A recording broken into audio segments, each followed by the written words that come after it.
Ambassador Lee Hyun stood at the window of his small room on the space station. Outside, stars filled the darkness like tiny diamonds. He had dreamed of this moment since he was a child.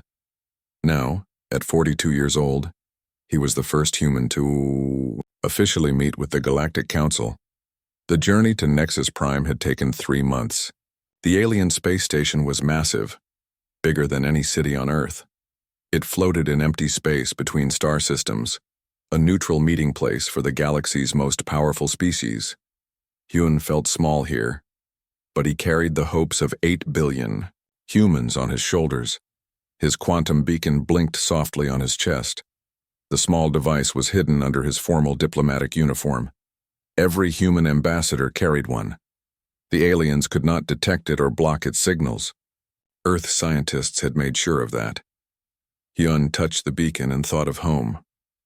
His wife Dana was probably making breakfast in their small apartment in Seoul. His daughter Min was getting ready for school. They believed he was on a peaceful mission to make friends with alien races. In many ways, that was true.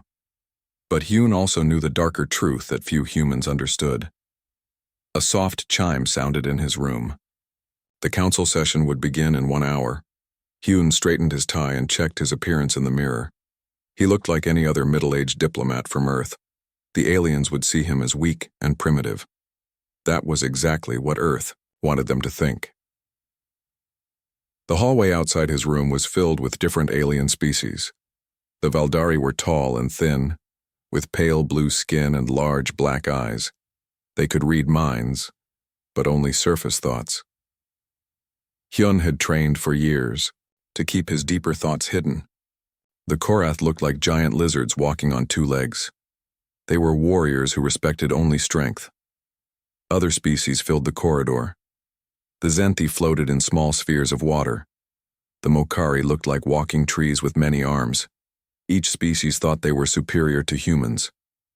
They saw Earth as a young planet with a primitive race that had somehow stumbled upon faster-than-light travel. Hyun walked slowly toward the council chamber. He nodded politely to the aliens he passed. Some ignored him completely. Others stared at him like he was an interesting animal in a zoo. A few Valdari tried to read his surface thoughts, but Hyun kept his mind focused on simple, peaceful ideas. The council chamber was enormous. A circular room with seats for hundreds of representatives from across the galaxy. At the center was a raised platform where speakers would present their cases. Above everything, holographic displays showed maps of known space and current galactic affairs. Chancellor Vexthalan of the Valdari Empire sat in the highest chair. He was ancient, even by Valdari standards. His mind was powerful enough to influence weaker species, but humans had proven resistant to Valdari mental control, which made the Chancellor nervous. General Kor of the Korath Federation sat to the Chancellor's right. The massive lizard-like being wore battle armor covered in scars from 100 wars. He saw humans as potential threats that should be eliminated before they became dangerous. Hyun took his assigned seat in the lowest section of the chamber. The placement was intentional. New species always sat at the bottom until they proved themselves worthy of higher positions. Most species took decades to earn respect from the Galactic Council. "The session will now begin," announced Chancellor Vexthalan. His voice echoed through the chamber without any visible speakers. Valdari technology was impressive, but not as advanced as what Earth had secretly developed. Hyun stood when his name was called. He walked to the central platform, feeling hundreds of alien eyes watching him. The quantum beacon on his chest recorded everything, sending the data instantly back to Earth through dimensional space that the aliens could not access. "Honored members of the Galactic Council," Hyun began, his voice steady and calm. "I come before you today representing the human species of planet Earth. We seek peaceful membership in this great galactic community." Murmurs filled the chamber. Some aliens laughed quietly. The idea that humans could contribute anything meaningful to galactic civilization seemed amusing to them. Hyun continued his prepared speech. He talked about human achievements in art, science, and philosophy. He mentioned Earth's desire to learn from older, wiser species. He carefully avoided mentioning humanity's military capabilities or advanced technology. Chancellor Vex Thalan listened with growing suspicion. Something about this human bothered him. The Chancellor had expected a primitive being begging for protection. Instead, Hyun seemed calm and confident, almost like he was acting a part. "Tell us about your faster-than-light technology," demanded General Kor. "How did your species develop quantum tunneling?" This was the question Hyun had been waiting for. "We discovered it by accident," he lied smoothly. "Our scientists were experimenting with particle accelerators when they accidentally opened a tunnel through space. We still do not fully understand how it works." The lie was perfect because it contained enough truth to seem believable. Earth scientists had indeed discovered quantum tunneling through experiments, but calling it an accident was far from accurate. Human physicists had been working toward this goal for decades. "Curious," said Vex Thalan, his mental powers probing at the edges of Hyun's thoughts. "Your species developed faster-than-light travel before joining galactic civilization. This is unusual." Hyun felt the mental pressure but showed no sign of discomfort. "We have always been curious about the stars. When we learned we were not alone, we wanted to meet our galactic neighbors as quickly as possible." More murmurs filled the chamber. Some aliens seemed charmed by human eagerness. Others remained suspicious. The Korath representatives whispered among themselves in their harsh, clicking language. Hours passed as Hyun answered questions about Earth's government, population, resources, and technology. He gave honest answers about some things while carefully hiding others. He mentioned Earth's peaceful nature while saying nothing about humanity's capacity for war. During a break in the session, Hyun returned to his quarters. He activated a secure communication device hidden in his luggage. The quantum signal would reach Earth instantly, traveling through folded space. "Report, Ambassador," came the voice of Defense Minister Park Jin from Earth. "The Valdari are suspicious," Hyun whispered. "They sense something but cannot figure out what. The Korath see us as potential enemies. I believe they will try to prevent our membership." "Understood. Continue the mission. Remember, you carry the hopes of humanity." Hyun smiled grimly. He carried much more than hopes. Hidden in his body were microscopic devices that had been mapping every system on the space station. Human technology was recording everything about alien defenses, weapons, and communications. When the session resumed, Chancellor Vex Thalan seemed different. His mental probes became more aggressive. He had been communicating privately with other Valdari telepaths, sharing concerns about the human representative. "There is something you are not telling us, human," the Chancellor said suddenly. "My people sense deception in your thoughts." Hyun remained calm. "I am being completely honest about everything you have asked me, honored Chancellor." It was true. Every answer Hyun had given was accurate. He simply had not volunteered information that was not requested. The difference was important, and it kept the Valdari mental probes from detecting direct lies. But Chancellor Vex Thalan was not satisfied. He stood from his chair and pointed directly at Hyun. "I believe your species is more dangerous than you pretend. Perhaps it would be safer for the galaxy if humanity remained isolated on their single world." The chamber fell silent. Other alien representatives looked uncomfortable. Isolating a species was serious business, usually reserved for the most aggressive or dangerous races. General Kor stood as well. "The Korath Federation agrees. These humans developed advanced technology too quickly. They may be hiding weapons or planning attacks against peaceful species." Hyun felt his heart rate increase, but his face remained perfectly calm. This was the moment Earth's leaders had prepared him for. If diplomacy failed, humanity had other options. "I protest these accusations," Hyun said formally. "Humanity seeks only peace and friendship with all species." "Perhaps," said Chancellor Vex Thalan with a cold smile. "But the Galactic Council cannot take such risks. You will remain here while we investigate your species more thoroughly." The trap was closing, exactly as Earth's intelligence services had predicted. The Galactic Council never intended to accept humanity as equals. They saw humans as potential threats to be controlled or eliminated. Yun touched his quantum beacon. One final time. The signal it sent would change everything. On Earth, Defense Minister Park Jin would receive the predetermined code that meant diplomatic efforts had failed. As alien guards moved to surround him, Hyun thought of his wife and daughter. They would understand when they learned the truth. Humanity had tried the peaceful path first. Now other options would be considered. The last thing Hyun transmitted through his beacon was a simple message: "Remember Protocol 7. They have chosen their path." The execution chamber on Nexus Prime was designed to send a message. Every member of the Galactic Council watched as Ambassador Lee Hyun was led to the center of the room.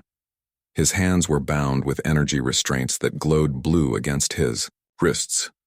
He walked calmly, showing no fear. Chancellor Vex Thalen stood before a massive holographic display that would broadcast this moment across the galaxy. Hundreds of species would witness what happened to those who threatened galactic peace. "Lee Hyun of Earth," the Chancellor announced, his voice carrying to every corner of known space. "You have been found guilty of representing a dangerous species. Your people hide their true nature in advanced weapons. The Galactic Council sentences you to immediate execution." Hyun looked directly into the recording devices. "I die as humanity's representative. Remember that we came in peace. What happens next is your choice, not ours." The molecular disintegrator hummed to life. The device would break apart every atom in Hyun's body in seconds. It was considered a clean death by galactic standards. "Any final words?" asked General Kor, his reptilian face showing satisfaction.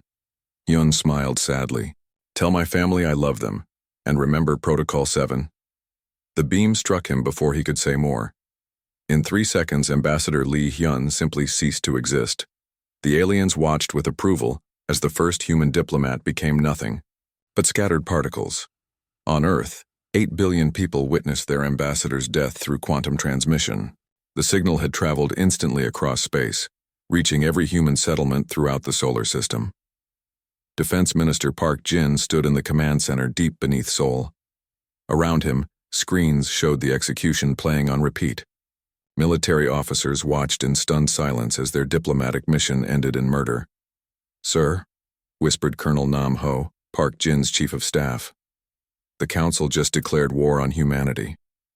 Park Jin nodded slowly. His face was stone, but his eyes burned with cold anger. "They chose this path. Activate Protocol 7 immediately." Across Earth, hidden military facilities came alive. For 3 years, since first contact with alien species, humanity had been preparing for this exact moment. While the world's population believed in peaceful contact, military leaders had planned for the worst possible outcome. Dr. Choi Tae received the activation code in his laboratory beneath the Swiss mountains. The Advanced Weapons Division had been developing technologies that no alien species could imagine. Now those weapons would be put to use. Captain Han Wu was commanding what appeared to be a simple mining operation in the asteroid belt. His crew had been extracting minerals for months, but that was just their cover story. Hidden within the mining ships were weapon systems that could destroy entire fleets. On Luna Base, scientist Yoon Min activated quantum communication networks that connected every human outpost across dozens of star systems. The messages sent were brief but clear. "Protocol 7 is active. Execute all contingency plans."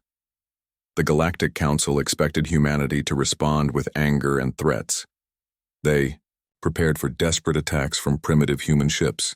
Some alien leaders felt sorry for the humans, expecting them to beg for mercy after seeing their ambassador's fate. They were completely wrong about human nature.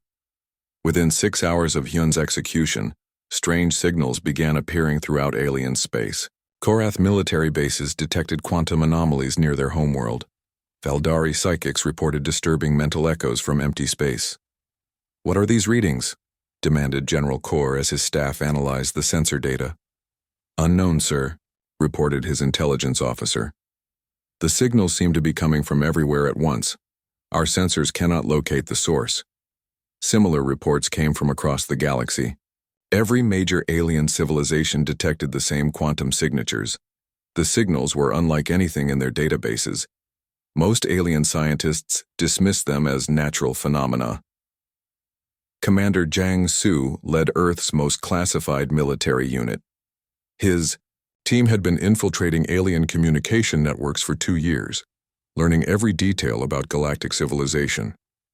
Now they activated viruses that had been sleeping in alien computer systems.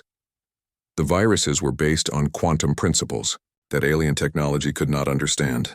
They spread through every network, copying data and mapping defenses. Within hours, Earth knew the location of every alien military base, every weapons platform, every government facility across the galaxy. Dr. Kim Ara sat in her office at the Global Defense Council, reviewing intelligence reports that painted a complete picture of alien civilization. The beings who had just executed humanity's ambassador were about to learn how badly they had underestimated their new enemies. "Status report," she said to her assistant, Lieutenant Ryu Bin.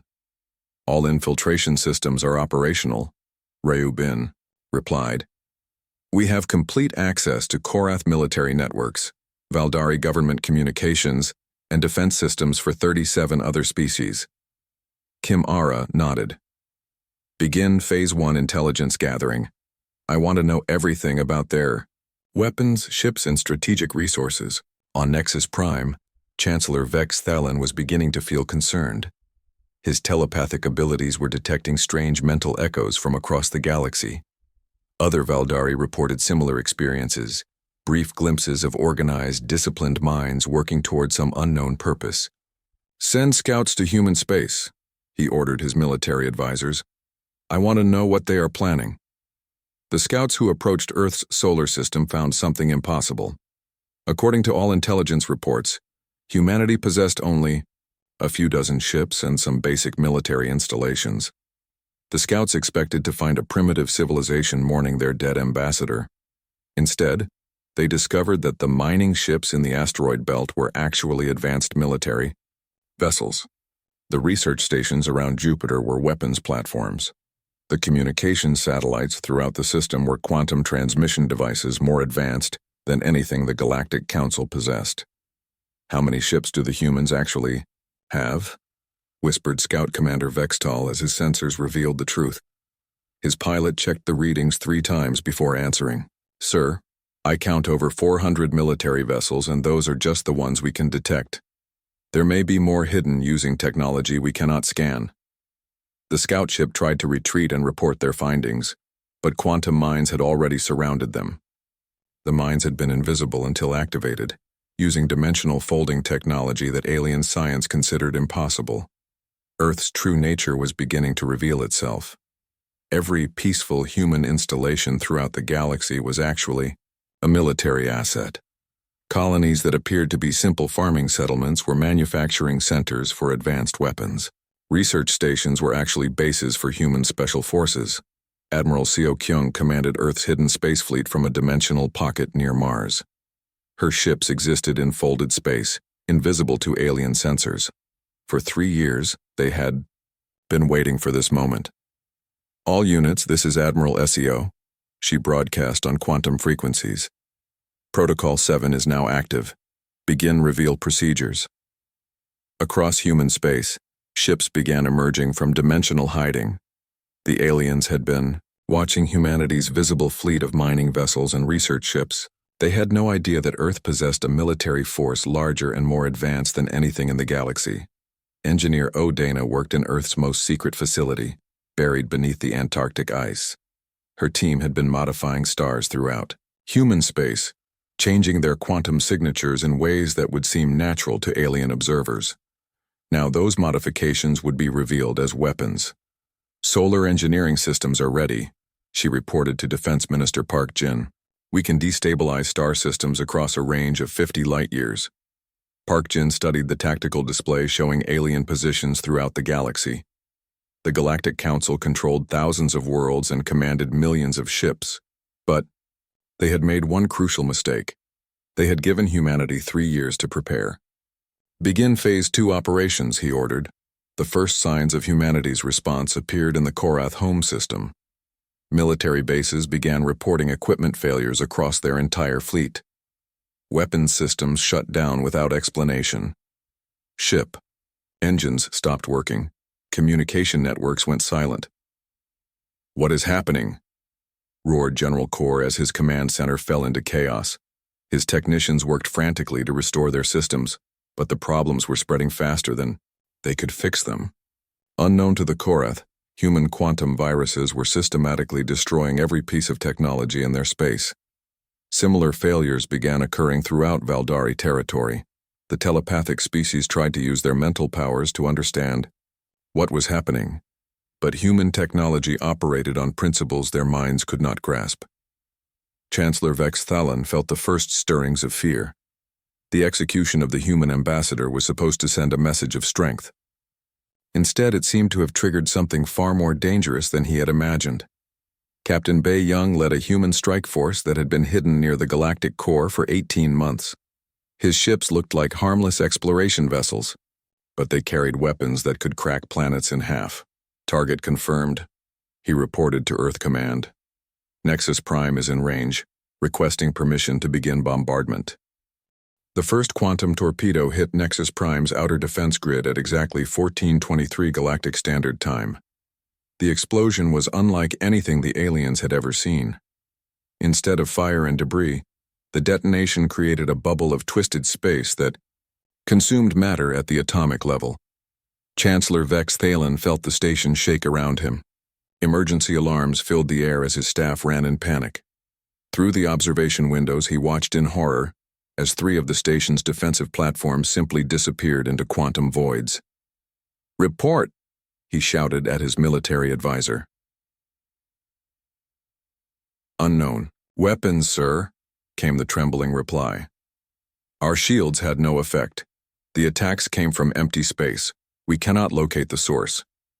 General Kor's voice crackled over the communication system from his flagship. "Chancellor, we are detecting massive quantum signatures throughout human space. Whatever they are doing, it is far beyond our technology." Another torpedo struck the station's docking bay. The explosion folded space in ways that hurt to look. At ships that had been safely docked became twisted metal sculptures as reality bent around them. "How is this possible?" whispered Vex Thalan. "The humans showed us primitive technology. Their ships were barely capable of faster-than-light travel." His question was answered when every communication screen in the council chamber activated at once. The face that appeared belonged to Dr. Kim Ara, speaking from Earth's Global Defense Council. "Greetings, members of the Galactic Council," she said calmly. "I am Dr. Kim Ara, Director of Human Strategic Operations. You have just witnessed the beginning of our response to the murder of Ambassador Lee Hyun." The aliens stared in shock. The woman speaking to them looked entirely human, but the technology behind her transmission was impossible. They were receiving her signal through quantum channels that their most advanced scientists could not access. "You are probably wondering how we are communicating with you," Kim Ara continued. "Your Valdari telepaths cannot read our minds. Your Korath weapons cannot penetrate our defenses. Your entire technological foundation is based on principles we mastered and discarded decades ago." Commander Jiangsu watched from his hidden base in the asteroid belt as alien fleets throughout the galaxy began mobilizing. Their ships moved slowly and predictably, exactly as human intelligence had expected. "Begin information warfare," he ordered his team. Within minutes, every alien communication network was flooded with data that revealed the true scope of human capabilities. Technical specifications for weapons that could destroy stars.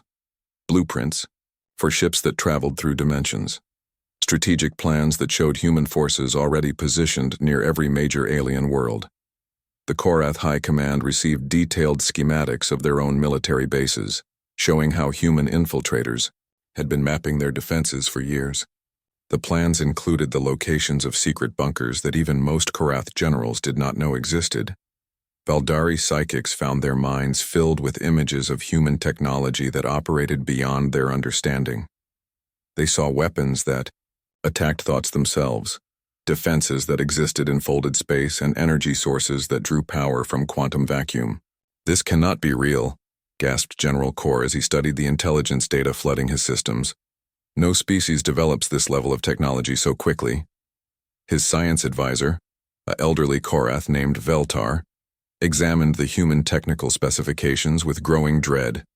Sir, according to these documents, humanity has been deliberately hiding their advancement level. They wanted us to underestimate them. Captain Ryu Bin emerged from quantum stealth near the Valdari homeworld. His ship had been disguised as a research vessel for 18 months, but now its true nature was revealed. The vessel was larger than most alien battle cruisers and armed with weapons that could crack continents.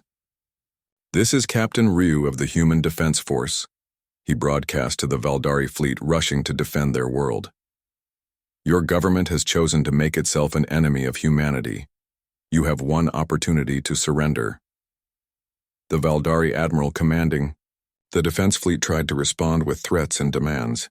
His transmission was cut off when human quantum jammers disabled every communication system in the fleet. Dr. Choi Tai sat in his underground laboratory, watching tactical displays that showed the true scale of human military preparation. For 3 years, while the world's population had celebrated peaceful contact with alien races, military scientists had been preparing for war. "Status of Project Starfall?"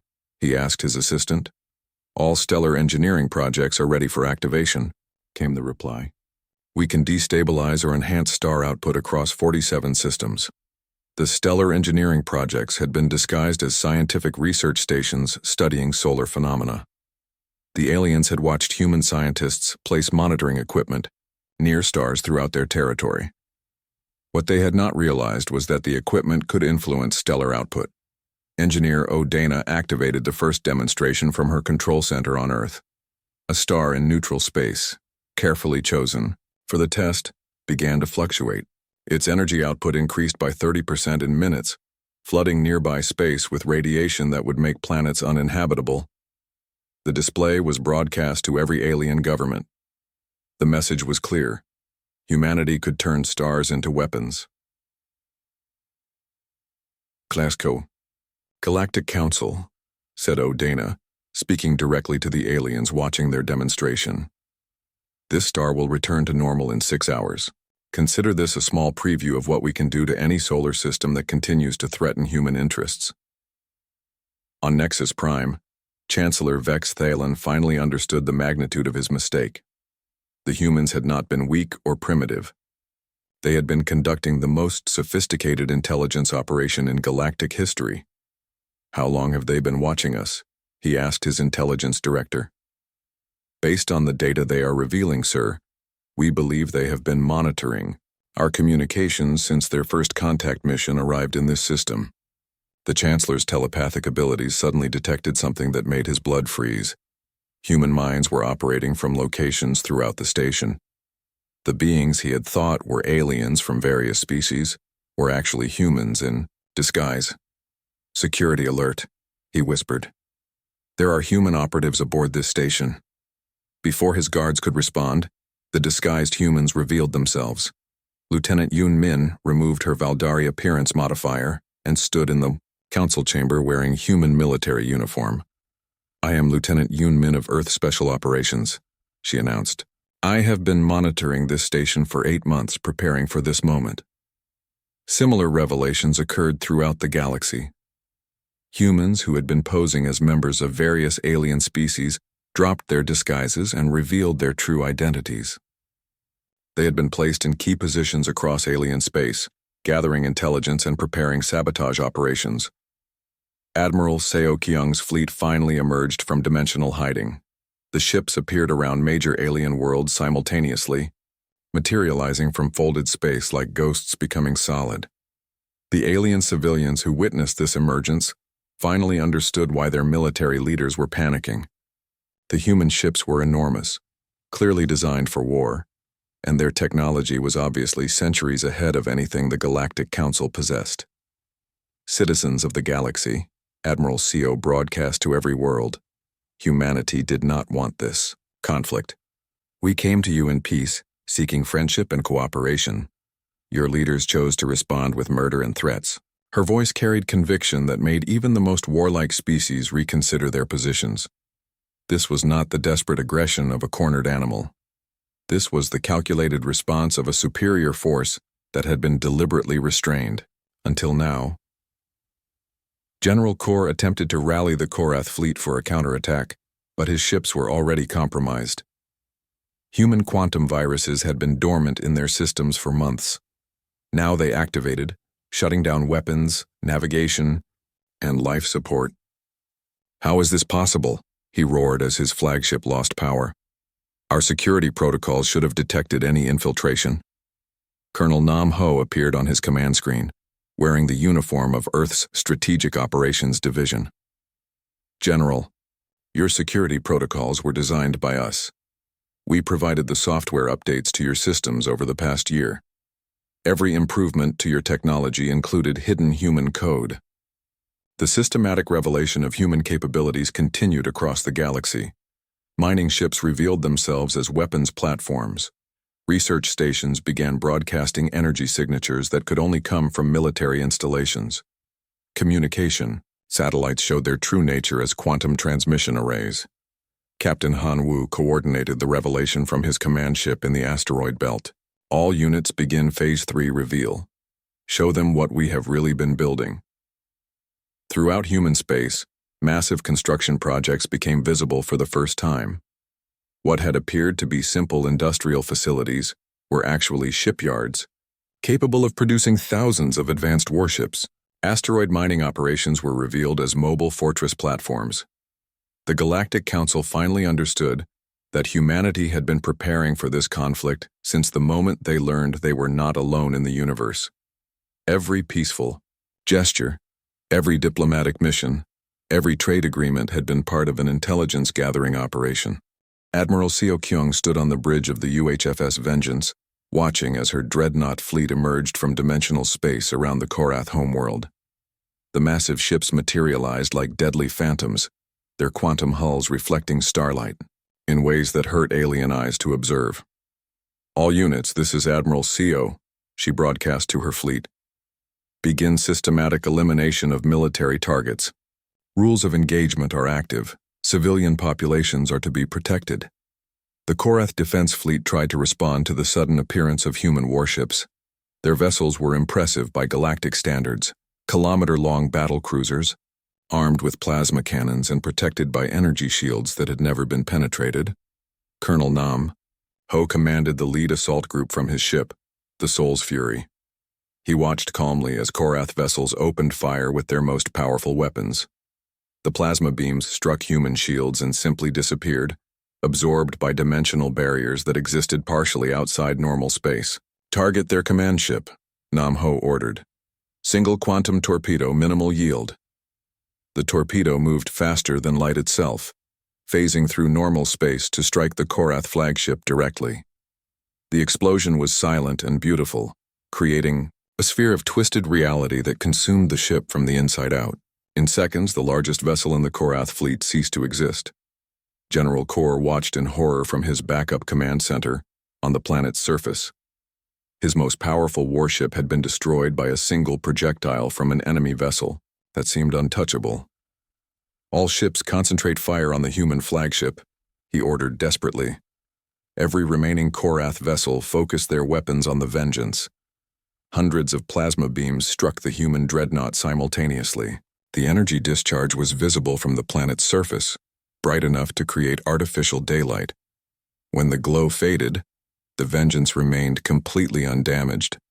Its dimensional shields had redirected the attack into folded space, where the energy harmlessly dissipated across multiple dimensions. "Our turn," said Admiral Seo quietly. The human fleet opened fire with weapons that attacked matter at the subatomic level. Quantum disruptors reached into the atomic structure of alien ships and simply switched off the forces that held them together. Dozens of Korath vessels dissolved into component particles without any visible explosion. Captain Ryu Bin led a strike force against the Valdari core worlds, where the telepathic species had ruled the galaxy for thousands of years. His ships moved through quantum space, appearing and disappearing around Valdari fleets like deadly ghosts. The Valdari tried to use their mental powers to confuse human pilots, but their telepathy could not penetrate the quantum barriers protecting Human minds. Worse, human technology included psionic dampeners that cause physical pain to any telepathic species attempting mental attacks. Valdari Fleet Command, this is Captain Ryu, he broadcast to the alien vessels surrounding him. Surrender immediately or be destroyed. You have 30 seconds to comply. Chancellor Vexthalon himself led the Valdari response from his personal dreadnought. The ancient vessel was protected by shields that had turned away attacks from dozens of species over the centuries. Open fire, he commanded. Show these humans the power of Valdari technology. The Valdari weapons were based on mental energy focused through crystalline matrices. They could destroy ships by attacking the consciousness of their crews. The technology had never failed against any known species. The psionic beams struck Captain Ryu's ship and were immediately absorbed by quantum dampening fields. The mental energy was converted to harmless radiation and dispersed through dimensional space. Ineffective, Ryu reported to his weapons officer. Return fire. The human response was a single quantum singularity projectile that created a miniature black hole inside the Valdari dreadnought. The ship was consumed from within, collapsing into a point of infinite density before disappearing entirely. Engineer O'Dana activated the stellar engineering systems from her control center on Earth. Stars throughout alien space began to behave in impossible ways. Solar output increased dramatically, flooding alien worlds with deadly radiation. Stellar winds accelerated to near light speed, stripping away planetary atmospheres. Solar modification complete, she reported to Defense Minister Park Jin. 17. Korath worlds and 12 Valdari colonies are now uninhabitable. Estimated evacuation time for alien populations is 72 hours before lethal radiation exposure. The message was clear. Humanity could make entire star systems deadly to alien life while leaving human colonies completely unaffected. The technology that accomplished this was so far beyond alien understanding that their scientists could not even theorize about how it worked. Lieutenant Yoon Min coordinated sabotage operations from inside alien space. Human operatives, who had been disguised as various species for months, revealed themselves and began systematic destruction of military infrastructure. On the Zenthi homeworld, floating cities that had existed for millennia suddenly lost power, as human agents activated quantum viruses in their computer systems. The aquatic species watched helplessly as their ancient technology failed completely. The Mokari tree beings found their forest cities withering as human biotechnology agents released compounds that were harmless to most life forms but deadly to their specific plant biology. Entire continents of Mokari civilization began dying within hours. How are they doing this? Whispered Mokari Elder Velthon as her people fled their dying homeworld.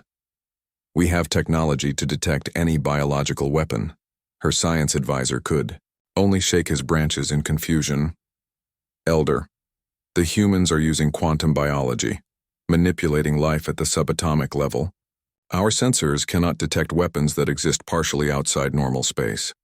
Captain Han Wu commanded the assault on Nexus Prime itself. The massive space station had been the symbol of galactic civilization for over 1,000 years. Now it served as a demonstration of what happened to those who murdered human diplomats. Begin systematic deconstruction, Han Wu ordered his engineering teams.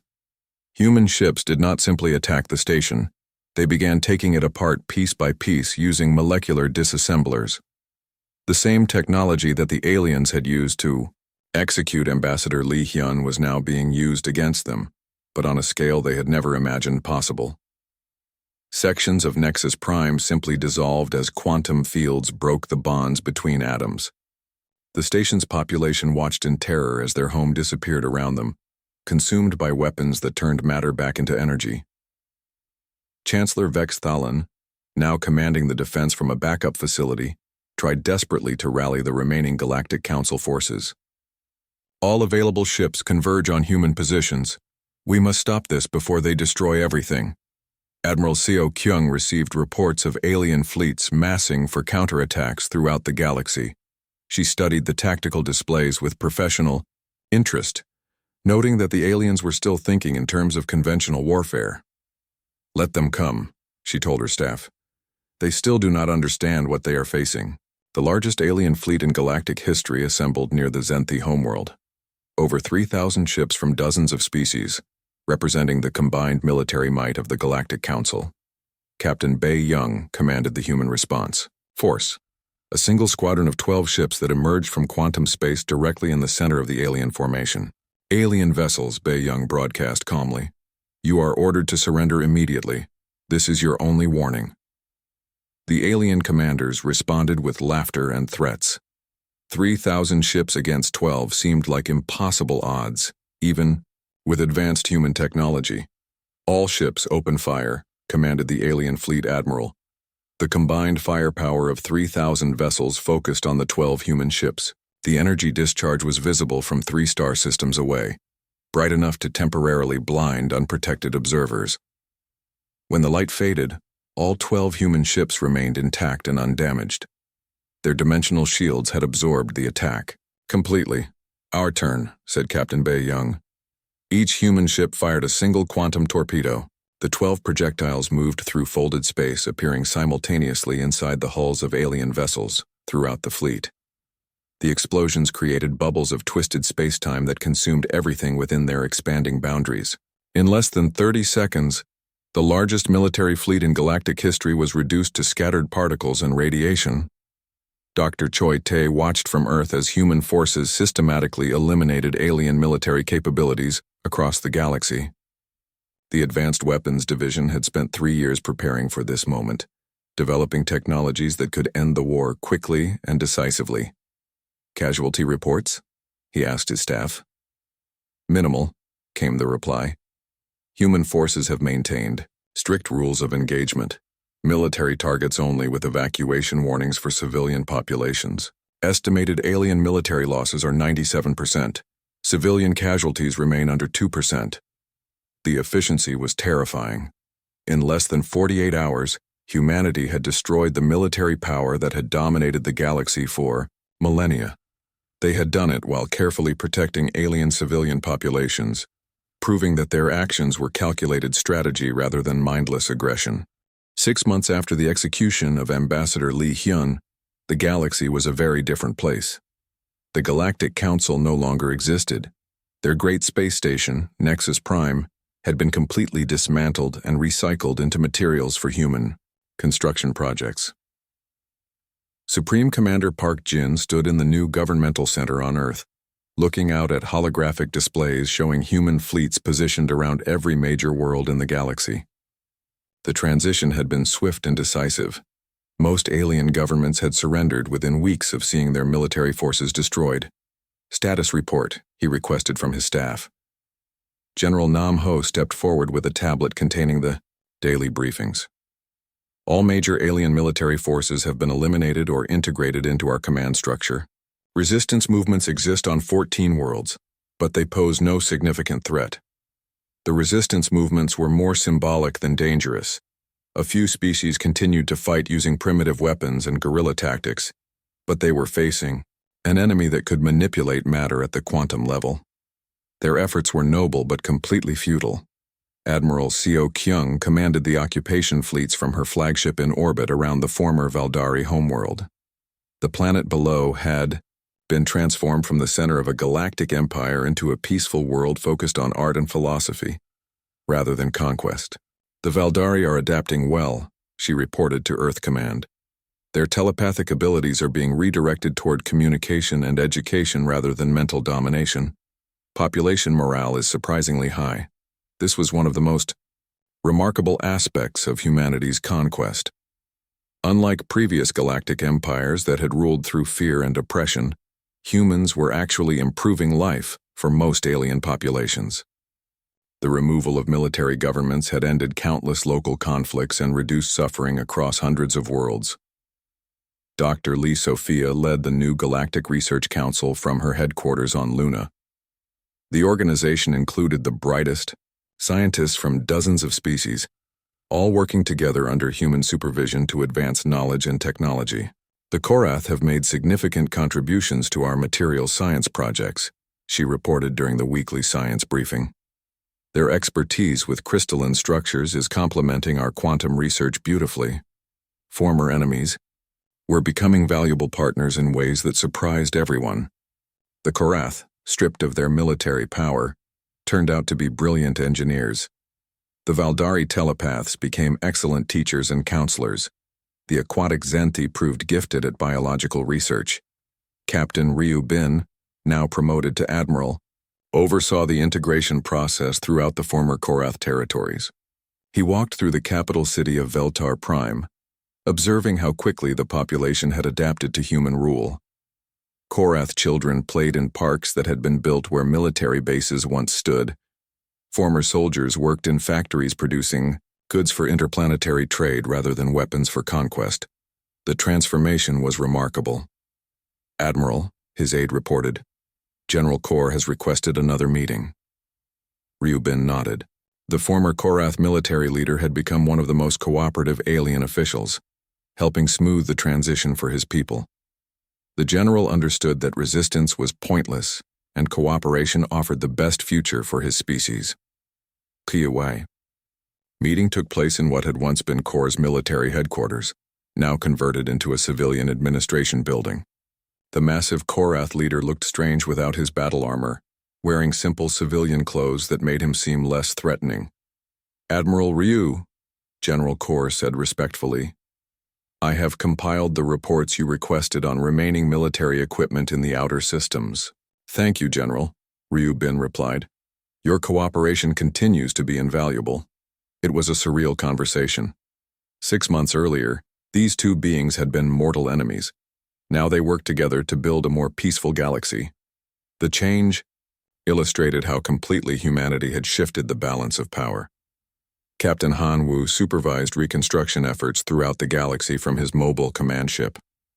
Wherever human forces had destroyed alien military installations, they immediately began building schools, hospitals, and research facilities. "The Mokari forest worlds are responding well to the terraforming assistance," he reported to his superiors. "Their trees are growing faster and stronger with our quantum enhancement techniques." The Mokari had been among the most grateful for human intervention. Their previous government had been slowly poisoning their forest ecosystems with industrial pollution. Human environmental technology had reversed decades of damage in just a few months.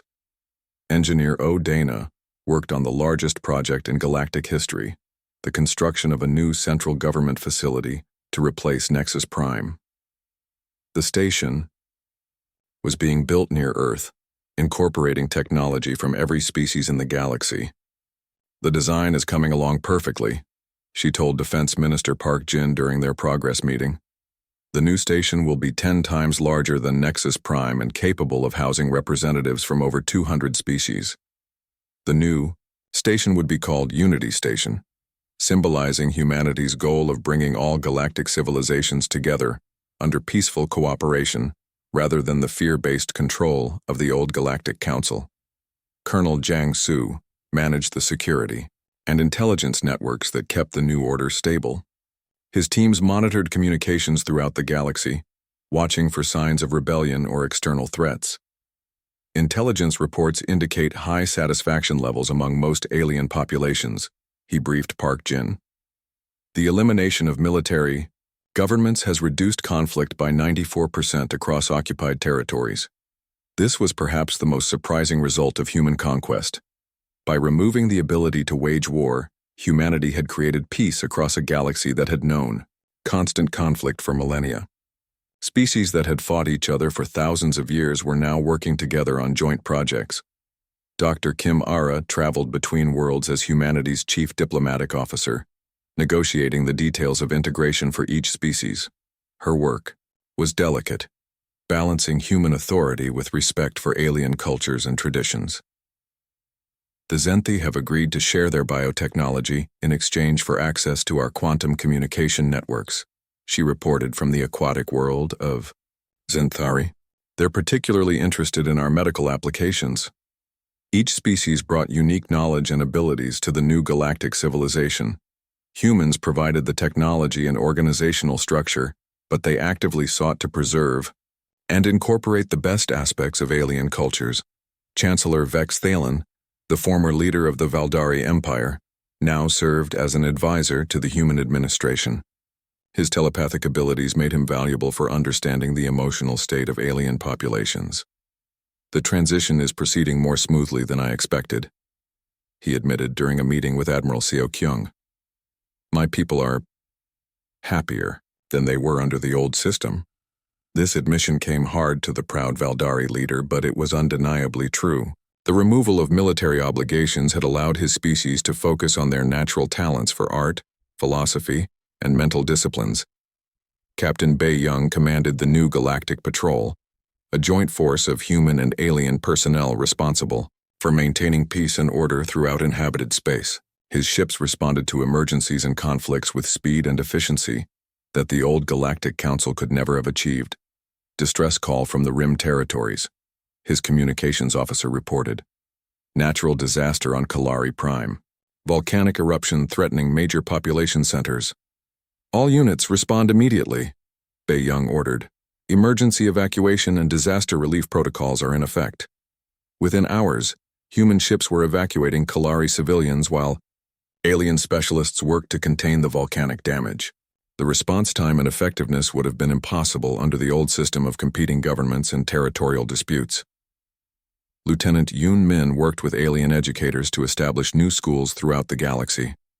The curriculum included both human knowledge and the best educational traditions of each species. The children adapt so quickly, she observed, while visiting a mixed-species school on a former Korath world. Human, Valdari, and Korath children playing and learning together, as if they had always been friends. This was perhaps the most hopeful sign for the future. While adult aliens struggled with the changes to their societies, their children embraced the new system naturally. A generation was growing up that would know cooperation rather than conflict as the normal state of galactic civilization. The memorial service for Ambassador Lee Hyun took place exactly 1 year after his execution. Representatives from every species in the galaxy attended, including many who had supported his death. Supreme Commander Park Jin spoke at the ceremony, his words broadcast to every world in human space. Lee Hyun came to the galaxy in peace, he said quietly. He offered friendship and cooperation. The response was murder and threats. Today we honor his memory by building the peaceful galaxy he died trying to create. The memorial was attended by billions of beings across hundreds of worlds. Former enemies stood together to honor the human diplomat whose death had changed everything.